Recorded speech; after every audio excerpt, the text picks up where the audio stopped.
Yeah, excited, but I'm also so nervous about this event. I think mental health in general there's a stigma around it, um, and it's not the sexiest event to sell, especially a men's focused one. Hmm. But June is Men's Mental Health Month, so I wanted to bring awareness to it. I will have a panel of 4 men who I've hand selected that I'll ask questions to kind of just get conversations going. It is in person in Charlotte, but I do have a virtual option that is available that people can come to. And I really just want it's for men and women, but I want people to hear things that they need to hear. They need to be Yeah. reminded that other people struggle in a similar way. I think when you hear what other people have gone through, you tap back into that vulnerability that we're told to like shy away from or Yeah. to not have, and also just bring in-person connection. Even though I do have a virtual option, it is mainly the hopes of like face-to-face connection because we don't get that Yeah. as much anymore. No, we don't. I've been talking about that's come up organically in a lot of podcast episodes that I've been doing lately. And I actually, my episode this week with Tabitha Little, that's her nickname. She has a Little Bit of Life podcast, and we were talking about how it like brings people together, but at Mhm. the same time, it kind of like gives you almost too much like connection and too many people that you can know. And there's like this fine line of we used to be in tribes, right, where you'd know 15 people for your whole life, and Mhm. now it's great because it brings people like we wouldn't have been able to do this 20 years ago, right?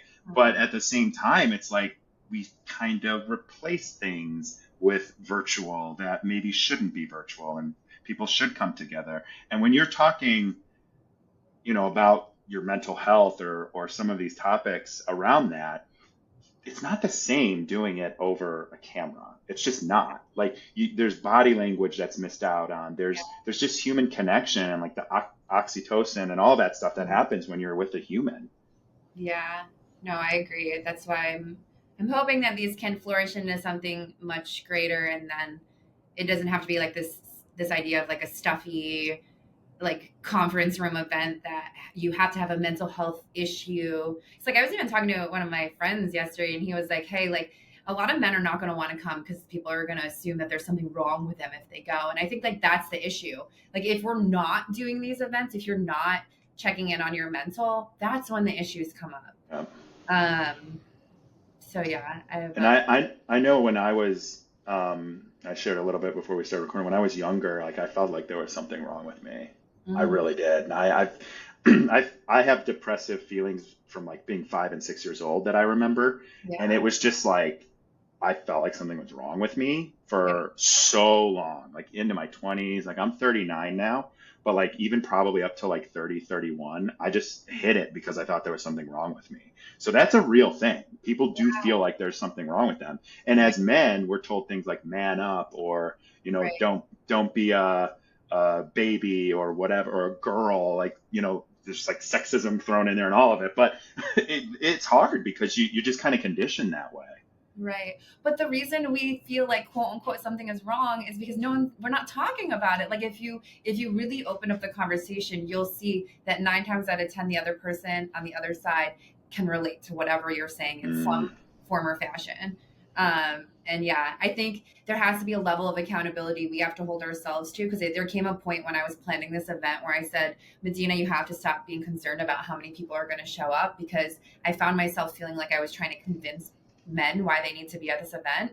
And at the end of the day, like we have to make sure that we're like holding ourselves accountable to putting ourselves in that space too. Because yeah, I don't think there's a ton of spaces for men to do this, but I think now more than ever there is. But like I need them to meet me halfway.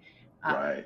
so Well, it's not just that's therapy in general. Like you got to yeah, do like 90% of the work outside of the session, or I'm making that number up, but it is. You got to take the responsibility of wanting to do it. But it's scary because what's interesting is like millennials, and of course Gen Z too, but like I think really millennial men, like our fathers were not talking about any of this.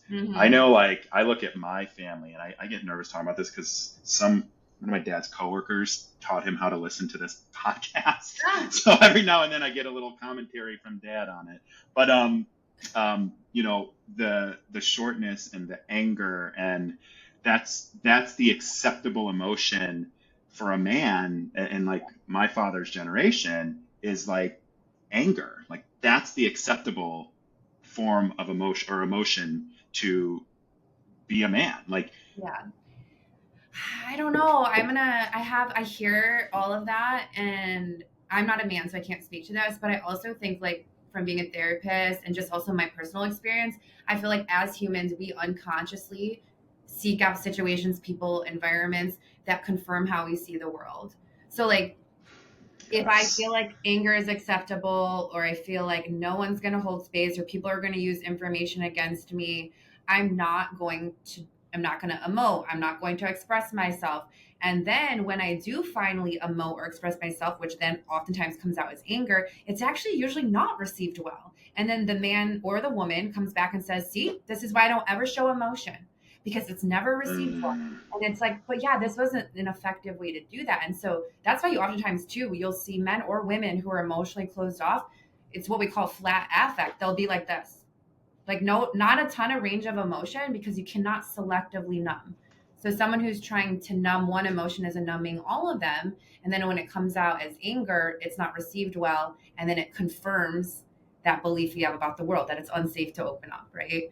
And so I think, that's like, so that that's so true. I didn't even yeah, think and about that. That's so it's true. hard because I'm like, I'm trying to hear what men are saying. I really am. And I think for me as a therapist, as a friend, as a family member, I'm a very, like, my friends would describe me as someone who likes to hold people accountable. And I hold my Hmm. clients accountable. Like, yes, this is hard, and like the way you're living is hard, right? Like, is it hard to open up? Yes. Will people use it against you? Yes. But the alternative is you're closed off, you're isolated, you're angry, you wind up lashing out. 98% of mass shootings are committed by men. Hmm. Number one killer of men under 50 is suicide. And that's Yep. because you guys aren't talking about it. And I promise you, there are spaces and places and people that will allow you to have that, if you're willing to also, again, meet us halfway and open up, right? And Yeah. it doesn't mean you have to be like crying or like, oh my god, like, it doesn't have to be like that quote unquote dramatic either. um it's just, I don't know, we're interesting creatures. We want to avoid feeling uncomfortable, but it doesn't work. And it's a false, we do things as a false sense of security.